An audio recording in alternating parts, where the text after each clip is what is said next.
رجب المرجب کے ماہ مقدس میں ہم داخل ہو چکے ہیں، اور رجب اسلام کے اندر بڑی اہمیت کا حامل ہے، اور حدیث مبارکہ میں اللہ کے نبی صلی اللہ تعالی علیہ وسلم کا فرمان بھی ہے۔ آپ نے فرمایا کہ رجب اللہ کا مہینہ ہے، اور شہر اللہ کا لفظ حدیث کی کے اندر استعمال ہوا۔ اسلام میں جو 4 مہینے حرمت والے ہیں، جن میں جنگ و دجل پچھلے زمانے میں جائز نہ تھا۔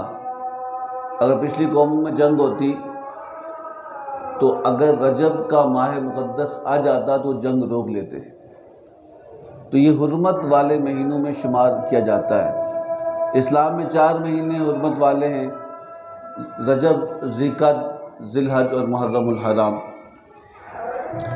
اور اس ماہ مقدس میں بے شمار برکتیں موجود ہیں، اور رجب کی 1 تاریخ کو امام باقر، جو امام زین العابدین رضی اللہ تعالیٰ عنہ کے بیٹے تھے، آپ کا یوم ولادت ہے، اور اس رجب کی 3 تاریخ کو حضرت سیدنا اویس کرنی رضی اللہ تعالی عنہ کا یوم وصال بھی ہے، اور اسی رجب المرجب کی 4 تاریخ کو امام شافعی علیہ رحمہ کا یوم وصال ہے، اور اس رجب المرجب کی 6 تاریخ کو حضرت خواجہ معین الدین چشتی اجمیلی علیہ رحمہ کا یوم وصال ہے، اور اسی رجب کی 14 تاریخ کو حضرت بی بی زینب رضی اللہ تعالیٰ عنہ کا یوم وصال ہے، اور 16 رجب المرجب کو امام جعفر صادق علیہ رحمہ کا یوم وصال ہے، اور اس کی 22 تاریخ کو حضرت سیدنا امیر معاویہ رضی اللہ تعالیٰ عنہ کا یوم وصال ہے، اور اس کی 27 تاریخ کو شب معراج حضور کو اللہ نے عطا فرمائی ہے، کہ شب معراج جو 27 رجب المرجب کو رب تعالیٰ نے آپ کو عطا فرمائی تھی۔ اور پھر حدیث مبارکہ میں رجب کے متعلق روزوں کی فضیلت کا بھی ذکر ہے۔ فرمایا کہ اگر کوئی شخص رجب کے 1 روزہ رکھے، کتنا؟ 1 روزہ رکھے، ایک روایت میں آتا ہے اللہ تعالیٰ اس کو 1 سال کے روزوں کا ثواب عطا فرماتا ہے، اور دوسری روایت میں آتا ہے کہ 6 مہینے کی روزوں کا ثواب اللہ تعالیٰ اس کو عطا فرماتا ہے۔ یہاں پر کوئی یہ پوچھتا، یہ خیال بھی آتا ہوگا کہ ایک میں تو 1 سال کہا جا رہا ہے اور ایک میں 6 مہینے کہا جا رہا ہے، کتنا ثواب رب دیتا ہے؟ رب گنتیاں نہیں دیکھتا، رب اخلاص دیکھتا ہے، کہ جس کا اخلاص اللہ کے ساتھ اس روزہ رکھنے پہ ہوگا اتنا ثواب رب اسے عطا فرمائے گا۔ اس کی مثال ایک چینی کے مانند ہے کہ ایک پیالی کے اندر جتنی چینی ڈالو اتنا میٹھا ہوتا ہے کہ نہیں ہوتا؟ اگر چینی نہ ڈالو وہ کیا ہوگی؟ وہ پھیکی ہوگی۔ کوئی کہتا ہے 1 چمچ دے دو، کوئی 2 چمچ، کہا جتنی چمچ بڑھتی جائے گی اتنی مٹھاس بڑھتی جائے، کہا اسی طرح صوفیہ فرماتے ہیں کہ جتنا اخلاص بڑھتا جائے گا اتنا اجر ہی بڑھتا جائے گا۔ سمجھا نہیں بات کی؟ اور پھر حدیث مبارکہ میں پچھلی قوموں کے اندر بھی میں نے کہا نا یہ حرمت والے مہینے رجب اور ذی القعدہ، محرم، یہ حرمت والے مہینے پچھلی قوموں میں کے اندر بھی اسے تصور کیا جاتا تھا۔ تو اگر کوئی شخص اس زمانے میں اگر جنگ ہو رہی ہوتی ہے، جنگ، اور رجب کا چاند یا ذی القعدہ کا چاند نظر آ جاتا تو وہ لوگ جنگ روک دیتے۔ پچھلی نبی بھی وہ جنگ روک دیتے کہ اس میں جنگ نہیں ہوگی، اس میں کوئی جنگ و دجل نہیں ہوگا، اور اس کے اندر عبادت کی جائے گی۔ یہ حکم تو منسوخ ہو چکا ہے کہ اب اگر کوئی مسلمان ملک پر یا مسلمانوں پہ کوئی حملہ کرتا ہے تو اب یہ حکم منسوخ ہے کہ اگر وہ حملہ کرے اور رجب ہو تو اس کے حملے کا جواب دیا جائے گا۔ اب فضیلت کے لحاظ سے، برکت کے لحاظ سے اسی طرح ہے، لیکن جنگ و دجل کے لحاظ سے اب یہ حکم کیا ہو چکا ہے؟ منسوخ ہو چکا ہے۔ اور فرمایا کہ اس کی حرمت کا، اس ماہ مقدس کا ادب کیا جائے۔ آداب کیا ہیں؟ آداب کیا ہیں؟ ایک روایت میں یہ بھی پڑھا کہ ایک حضرت عیسیٰ علیہ السلام کے زمانے میں ایک شخص کسی عورت پر عاشق ہوا، اور عاشق ہونے سے وہ اس سے ملنے کے بہانے ڈھونڈتا، اور ملتے ملتے ایک دن اسے میسر آ ہی گیا، ایک رات، کہ جو اسے خلوت میں ملی، اس کا ارادہ بد تھا، برا ارادے کی نیت سے وہ اس عورت کو ملا۔ روایت میں آتا ہے کہ جب وہ اس عورت کو خلوت میں ملا اور بری نیت سے اس کے پاس پہنچا تو اس کا چہرہ آسمان کی طرف تھا۔ اس نے دیکھا کہ آسمان پہ چاند نکلا ہے، نیا چاند۔ تو اس مرد نے اس عورت سے پوچھا یہ کس مہینے کا چاند ہے؟ تو اس عورت نے کہا یہ تو رجب کا چاند ہے۔ تو اس کی ایک حرمت تو تھی نا، خیال ایک بچپن سے چلا آ رہا تھا۔ تو اس نے کہا کہ اچھا یہ رجب کا چاند ہے، اب اس میں گناہ کیا کرنا، یہ تو اللہ کا بھی ادب ہے، اللہ کا مہینہ ہے۔ تو اس نے گناہ کی نیت سے اس جگہ کو چھوڑ کے چلا گیا۔ اس نے گناہ نہیں کیا، سب کچھ تھا، اس کے بعد تمام چیزیں میسر تھی، لیکن اللہ کی اس مہینے کے ادب کی وجہ سے اس نے گناہ نہیں کیا۔ تو اللہ تعالیٰ نے عیسیٰ علیہ السلام کو حکم دیا کہ اس سے ملاقات کرو۔ کس کو کہا؟ عیسیٰ علیہ السلام کو کہا کہ تو نے میرے مہینے کا ادب کیا۔ تو وہ شخص اتنا شرمندہ ہوا اور اللہ کی بارگاہ میں سجدہ ریز ہوا، توبہ کرنے لگا، کہا کہ یا اللہ میں نے تیرے مہینے کا ادب کیا، تو نے بدلے میں نبی کو میرے پاس بھیج دیا، اپنے وقت کے نبی کو میرے پاس بھیجا۔ اب میں توبہ کرتا ہوں کہ اللہ میں گناہ نہیں کروں گا، اب خیال بھی نہیں آئے گا۔ تو یہاں کہتے ہیں کہ حرمت کا معنی کیا ہوتا ہے، آداب کیا ہوتے ہیں، اس کا کس طرح اس پر عمل کیا جائے گا۔ تو صوفیہ فرماتے ہیں کہ اس کا معنی یہ ہے کہ اگر کوئی شخص تاش کھیل رہا ہو، تاش، اور وہ اپنے دوستوں 4-5 دوستوں کے ساتھ تاش کھیل رہا ہو اور تاش کھیلتے ہوئے اس کا باپ آ جائے، کیا آ جائے تو، اور وہ ادب کے لحاظ سے خاموش ہو جائے، رک جائے کھیلتا ہوا، وہ اپنا کام چھوڑے کھڑا ہو جائے، تو آپ کہیں گے نا اس نے ادب کیا اس نے باپ کا، بھلے تاش برائی تھی یا غلط کام تھا، لیکن اس کا ادب تھا کہ اپنے باپ کے سامنے اس نے اس کھیل کو روک دیا، تو اس نے اپنے والد کا کیا کیا؟ ادب کیا۔ تو صوفیہ فرماتے ہیں اسی طرح اگر کوئی شخص برائی کرتا ہے اور برے کام کرتا ہے، اگر اس کی زندگی کے اندر نیکی نہیں ہے، لیکن رجب کا مہینہ شروع ہوتا ہے تو پھر وہ اگر پھر بھی گناہ کر رہا ہے تو سمجھو اس مہینے کا ادب نہیں کیا، اور اگر اس نے توبہ کر لی تو سمجھو اس نے ادب کیا۔ رجب کا ادب کرنے کا مطلب رب کا ادب ہے، رب کا مہینہ ہے، نسبت اللہ کے ساتھ اس ماہ مقدس کی، تو کہا کہ اس مہینے کو اس نے ادب کیا ہے۔ اور حضور کی حدیث مبارکہ میں آتا ہے، ایک حدیث مبارکہ کے اندر، کہ حضور ایک قبرستان سے گزر رہے تھے تو آپ نے ایک قبر میں عذاب دیکھا۔ کیا دیکھا؟ آپ نے قبر میں عذاب دیکھا کہ اس قبر میں عذاب ہو رہا ہے، تو آپ نے صحابہ کرام علیہ رضوان سے کہا کہ اے میرے صحابہ، اس قبر پہ عذاب ہوتا ہے، اگر یہ شخص رجب کا ادب اور احترام کرتا تو اللہ تعالیٰ اس کی قبر کو اپنے نور سے بھر لیتا۔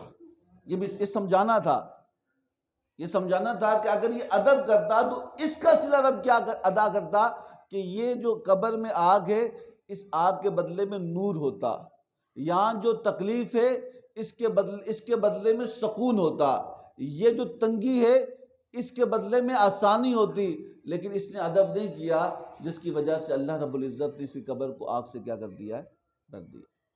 اس لیے ہم اپنی زندگی کے اندر اس ماہ مقدس جو رجب، شعبان، رمضان کے مہینے ہیں، بڑی عظمت والے ہیں، بڑی تعظیم والے ہیں، بڑے احترام والے ہیں، اور اس کے اندر ہم اپنے روٹین کو بدلیں۔ اگر ہمارے روٹین کے اندر برائیاں ہیں تو ان برائیوں کو اچھائیوں میں بدل دیں۔ اور پھر امام جلال الدین سیوطی علیہ رحمہ بہت بڑے مسلمانوں کے امام گزرے ہیں، آپ کی بہت ساری سیرت کے اوپر کتب ہیں، خصائص کبریٰ، اور بہت سی سرت الصدور، آپ نے قبر کے حالات، برزخ کے معاملات کے بارے میں ذکر فرمایا ہے۔ امام جلال الدین سیوطی ایک روایت نقل کرتے ہیں، آپ لوگ کہتے ہیں نا بندہ مر گیا، بندہ مر گیا، سنا نہیں؟ ہم جنازے پڑھ رہے ہیں، آج یہاں کوئی ہمارے ساتھ ایک ہمارا نمازی تھا نعیم امین الحق، وہ اب نہیں، جوان لڑکا تھا چلا گیا۔ یعنی یہ لازمی نہیں ہے کہ انسان کیا نام ہے بوڑھا ہو کر ہی مرتا ہے، جب اجل آئے گی تو پھر عمر دراز نہیں ہوگی، پھر اس کی عمر کا کوئی پتہ نہیں چلے گا، آج ہم یہاں پر ہیں کل ہم زمین کے نیچے ہوں۔ ایک یاد رکھنا کہ عالم برزخ جو ہے نا، برزخ وہ ایک عالم ہے، جس طرح عالم دنیا ہے، یہ ایک دنیا ہے، اور ایک عالم برزخ ہے، وہ ایک جہان ہے، اس کا اس سے موازنہ نہیں کیا جا سکتا۔ ایک شخص تھا نا، کوئی شخص تھا، اس نے کسی سے سوال کیا، اور سوال کیا تھا، اس نے کہا کہ لوگ کہتے ہیں قبر میں بندہ زندہ ہوتا ہے۔ کیا کہا؟ اس سوال ایک مسئلہ بتا رہا ہوں، کہا کہ قبر میں بندہ زندہ ہوتا ہے، قبر میں کیسے زندہ ہو سکتا ہے؟ وہ تو اندھیری جگہ ہے، وہاں زندہ کیسا ہوتا ہے؟ وہاں کیسے زندہ رہ سکتا ہے؟ تو اس بزرگ نے کہا کہ میری بات یاد رکھنا، کیسے کیا مطلب؟ اس کا کہا وہاں آکسیجن نہیں جاتی، وہاں بندہ پیک ہوتا ہے، کیسے زندہ ہوگا؟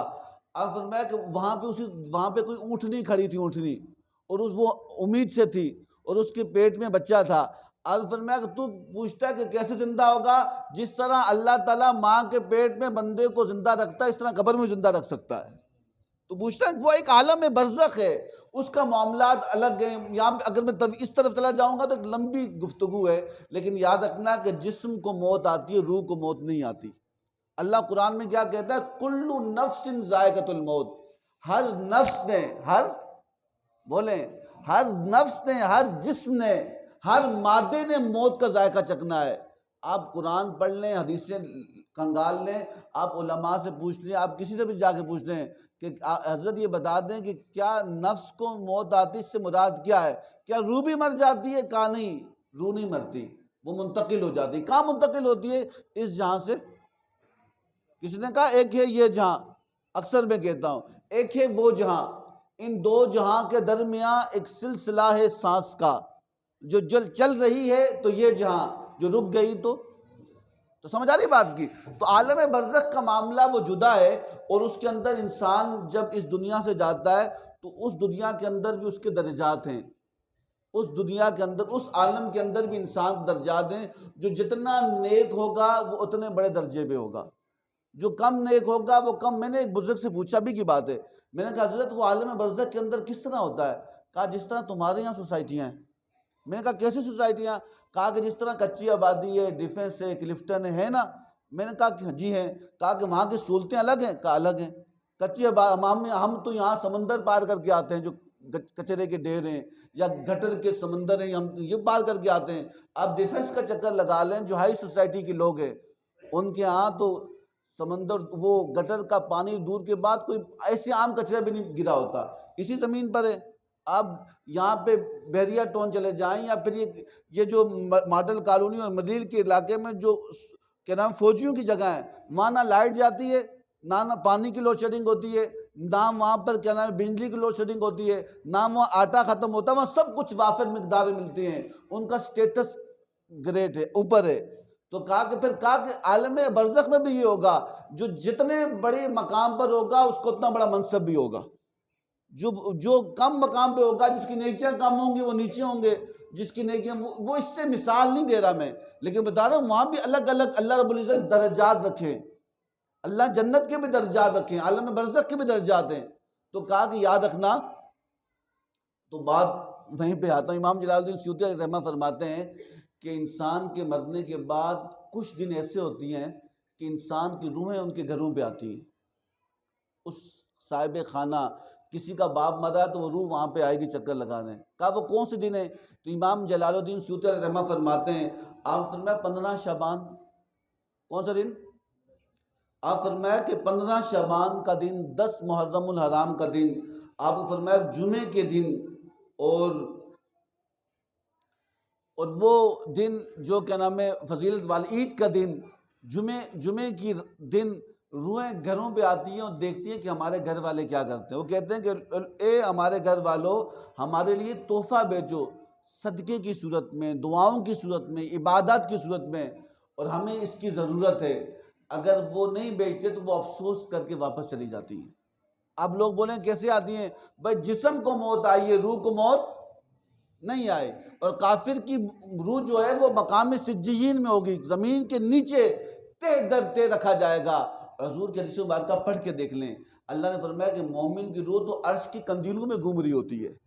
مومن کی روح جو ہے وہ عرش کے اوپر، اس کو آزادی اللہ دیتا ہے، وہی جسم سے آزاد ہوتی ہے۔ اور پھر فرمایا کہ ہمیں چاہیے کہ اپنی زندگی کو ایسے گزاریں کہ مرنے کے بعد ہمیں سجین میں نہ ہو، علیین، نیچے زمین پہ دفن کر کے اس روح کو زمین کے تہہ کے اندر اللہ عذاب میں نہ ڈالے، بلکہ مومن کی روح رب تعالیٰ علیین میں بلندی والی جگہ پہ عطا کرتا ہے۔ تو اگر عبادت ہوگی تو پھر رب تعالیٰ کا کرم ہوگا، اگر عبادت نہیں ہوگی تو پھر ہمیں کچھ بھی صلہ۔ میں آپ سے پوچھتا ہوں، اگر کوئی شخص کسی جگہ پہ کام کرتا ہے تو مہینے کے بعد سیلری اسی کو ملتی ہے جس کی حاضری بھی پوری ہو، جس کا کام بھی پورا ہو۔ اور ایک بندہ کسی جگہ جاب کرتا ہے اور مہینے کے بعد نہ اس کی اٹینڈنس پوری ہے اور نہ اس نے کام کیا، بتاؤ اسے کچھ ملے گا؟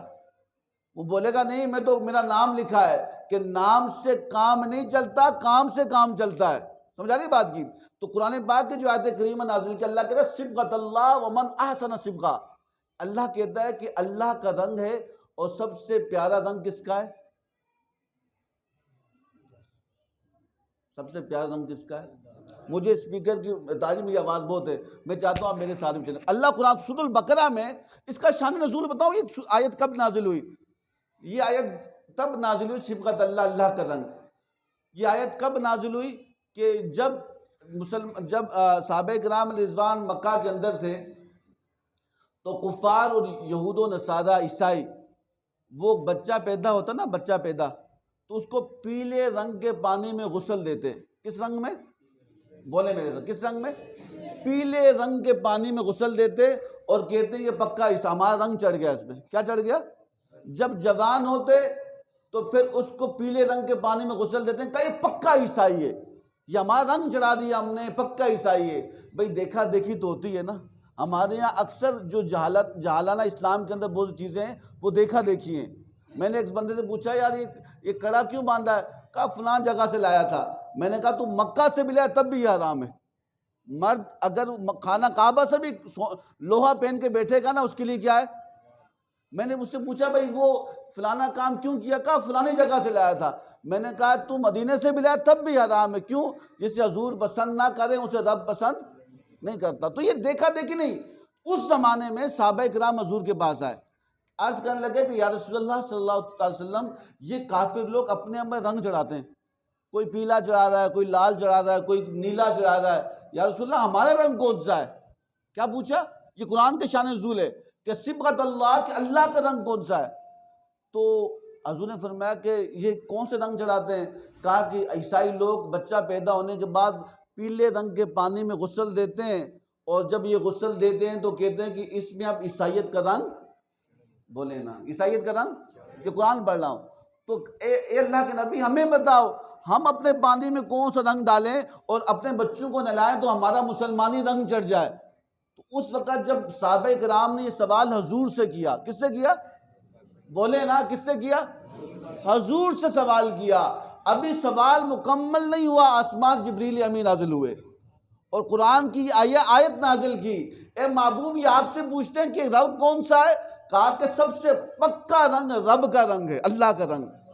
کہا کہ نیلا، پیلا، لال، ہرا، سفید یہ تو مخلوق ہیں، اسے رب نے بنایا ہے، یہ رنگ تو اتر جائیں گے، لیکن جس پہ رب کا رنگ چڑھ جائے وہ اترنے والا نہیں ہے۔ تو صحابہ نے پوچھا کہ یا رسول اللہ نے کہا ومن احسن، اللہ کہتا سب سے اچھا رنگ میرا رنگ ہے۔ تو کہا کہ اللہ کا رنگ کیا ہے؟ سوال یہ بھی ہوتا تھا نا، عیسائیوں نے پیلا رنگ چڑھا دیا، ہندو نے مالٹائی رنگ چڑھا دیا، ہمارا رنگ کون سا ہے؟ تو اللہ نے کہا میرا رنگ ہے۔ تو کہا اس کا رنگ کیا ہے؟ تو کہا کہ اللہ کا رنگ کب چڑھتا ہے؟ تو صوفیہ فرماتے ہیں کہ اللہ کا رنگ تب چڑھتا ہے جب اللہ کی صفات بندے میں منتقل ہو جاتی ہیں۔ سمجھا رہے بات؟ کہا کہ وہ رنگ کیا ہے؟ تو کہا کہ یہاں صوفیہ فرماتے ہیں کہ اللہ رب العزت کا رنگ کون سا ہے؟ تو کہا کہ اللہ کی صفات پاک، اللہ کی ایک صفت ہے علیم، کہ وہ علم والا ہے، کہ جب بندہ اللہ کا جو صفات علیم علم والا ہے تو جب بندہ بھی علم سیکھتا ہے تو اللہ کا رنگ اس پہ چڑھنا شروع ہو جاتا ہے۔ اللہ کا ایک نام ہے پاک، طاہر، پاک ہونا۔ تو کہا کہ جب بندہ پاک رہنا شروع کرتا ہے نا، پاکیزگی اختیار کرتا ہے، صوفیہ فرماتے ہیں پھر رب اس سے اپنا رنگ چڑھا دیتا ہے۔ تو کہا کہ اللہ کا رنگ، صوفیہ نے فرمایا تم پوچھتے ہو کون سا ہے؟ یہ کلر جو ہے دنیا کے، یہ کوس و قزح کے رنگ ہوں، یہ درختوں کے رنگ ہوں، یہ رب کی تخلیق ہے، یہ رب نہیں ہے۔ رب کہتا ہے یہ تو میں نے بنائے ہیں، تم ان رنگوں کو لے کے عارضی طور پہ رہو گے، لیکن جس پہ میرا رنگ چڑھ جائے گا وہ مر کر بھی زندہ رہے گا۔ تو کہا کہ جس پہ میرا رنگ چڑھ جائے، اور کہا کہ پھر اللہ کا رنگ کون سا؟ تو کہا کہ اللہ کی ایک صفت ہے، کیا نام ہے، عفو، معاف کرنے والا۔ کہا کہ جب انسان کے اندر یہ صفت پیدا ہوگی نا کہ اللہ تعالیٰ میں ایک دم عذاب نازل نہیں کرتا۔ ہم کتنے گناہ کرتے ہیں بتاؤ؟ جتنے گناہ ہمارے ہیں، اگر یہ غلطیاں ہم کسی اپنے آقا کی کریں، وہ ہمیں جینے دے گا؟ وہ پہلی فرصت میں کوئی بندہ کسی فیکٹری میں کام کرتا ہے، وہ مشین میں کام کرتا ہے، کبھی دھاگا خراب کر دیتا ہے، کبھی کپڑا خراب کرتا ہے، کبھی تھان خراب کر لیتا ہے، تو آخرکار وہ مالک آ کہتا ہے میری جان چھوڑ، تو نقصان پہ نقصان کرتا ہے، تو میرے کام کے قابل نہیں۔ آپ بتائیں نا، ہم میں سے کتنے لوگ ہیں جو فجر بھی نہیں پڑھتے، کتنے جو عصر بھی نہیں پڑھتے، جو مغرب بھی نہیں پڑھتے، جو عشاء بھی نہیں پڑھتے؟ آپ بتائیں کہ اس مالک نے کوئی کمی چھوڑی؟ وہ آج ہم غلطیوں پہ غلطیاں کرتے ہیں، لیکن غلطیوں پہ غلطیاں کرنے کے بعد ہم کہتے ہیں کہ مالک ہم تیری بارگاہ میں آتے ہیں، وہ ساری غلطیوں کو معاف بھی کرتا ہے، وہ غلطیوں کو نیکیوں میں بھی بدل دیتا ہے۔ یہ صفت ہے، کہا کہ جس کے اندر معافی والی صفت آئے گی تو اس میں کون سا رنگ آئے گا؟ اللہ کا رنگ۔ ایک صفت ہے اللہ کی رحمان، اور کہا کہ جب بندہ رحمان والی صفت اپناتا ہے نا، رحم کرنے والی، اور اس کے اللہ کی مخلوقات کے اوپر کرم کرنے والی، تو جب اس کے اندر یہ صفت نرمی والی صفت پیدا ہوتی ہے تو اس پہ کون سا رنگ چڑھتا ہے؟ اللہ کا رنگ چڑھتا ہے۔ اور پھر فرمایا کہ ایک صفت رحیم ہے، ایک عفو ہے، ایک ستار ہے، چھپانے والی، عیب چھپانے والی، ستار العیوب، جو ہمارے عیبوں کو چھپانے والی۔ ہمارے یہاں کیا ہوتا ہے، ہمیں کسی کی ایک خامی پتہ لگ جائے، ہم خاندان میں، علاقے میں، دوستوں میں، احباب میں اسے رسوا کرتے کہ نہیں کرتے؟ اس کے عیب کو اچھالتے کہ نہیں اچھالتے؟ اور حضور نے فرمایا کہ جو کسی مومن کی عیب پوشی کرے گا، اللہ رب العزت روز قیامت اس کے 70 عیبوں کو چھپا دے گا۔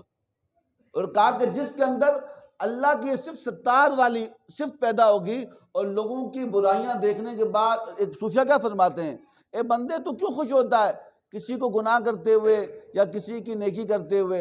تو کسی کو دیکھے فلاں بندہ گناہ کر رہا ہے، تو فخر محسوس کرے یا یہ تو گناہ گار آدمی ہے، گناہ گار آدمی۔ کہا نانا، اللہ کے ہاں بڑے خفیہ راز ہیں، اللہ کی خفیہ تدبیریں بہت جدا جدا ہیں۔ جسے تو گناہ کرتے دیکھتے ہو حقیر سمجھ رہا ہو، شاید اس کا آخری گناہ ہو تیری آخری نیکی ہو، اس کے بعد وہ نیک ہو جائے، تو گناہ گار ہو جائے۔ کبھی بھی اس بارے میں تکبر نہ کرنا، اللہ کے یہاں خفیہ تدبیر علیحدہ ہیں۔ اللہ کسی کو طاقت دے کے آزماتا ہے، کسی کو دولت دے کے آزماتا ہے، کسی کو اولاد دے کے آزماتا ہے، کسی کو کیا دے کے آزماتا ہے، لیکن بڑا بندہ وہی ہوتا ہے جو سب کچھ لینے کے بعد کہتا ہے کہ مالک تو ہی ہے، میرا کچھ بھی نہیں ہے، تو ہی ہے۔ تو جب انسان کے اندر یہ صفتیں پیدا ہوں گی تو اس پہ کس کا رنگ چڑھ جائے گا؟ اللہ کا رنگ۔ تو یہ رنگ ہے۔ تو دنیا کے رنگ تو مٹنے والے ہیں، اللہ کا رنگ مٹنے والا نہیں۔ دنیا کا رنگ تو مخلوق ہیں، پیدا ہونے والے، لیکن رب کا رنگ پیدا نہیں ہوتا۔ رب جس طرح قائم ہے تو اس کا رنگ بھی کیا ہوگا؟ قائم ہوگا۔ تو اللہ سے دعا کریں کہ اللہ تعالیٰ ہم سب کو آپس میں محبت نصیب فرمائے۔ رجب المرجب کی فضیلتیں بے شمار ہیں، اس کی روزوں کی فضیلتیں ہیں، اس کی عبادات کی فضیلتیں ہیں، کیونکہ اس کی نسبت رب کے ساتھ ہے۔ کس کے ساتھ ہے؟